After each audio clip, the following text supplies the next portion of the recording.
প্রেম মুগ্ধ রহমান কাস্ত বেশে মদরতে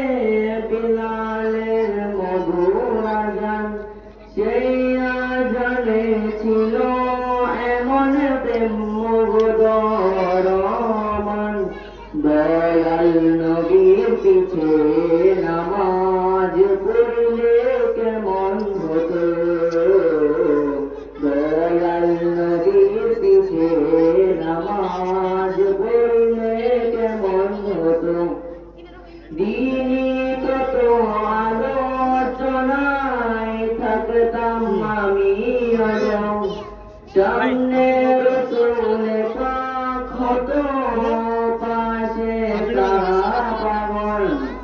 আবু বকর ওমর ওসমান আলী সঙ্গী কেমন হতো আমার নবীর যুগে হলে কেমন হতো আমার নবীর যুগে হলে কেমন হতো। আসসালামু আলাইকুম ওয়া রাহমাতুল্লাহি ওয়া বারাকাতুহু।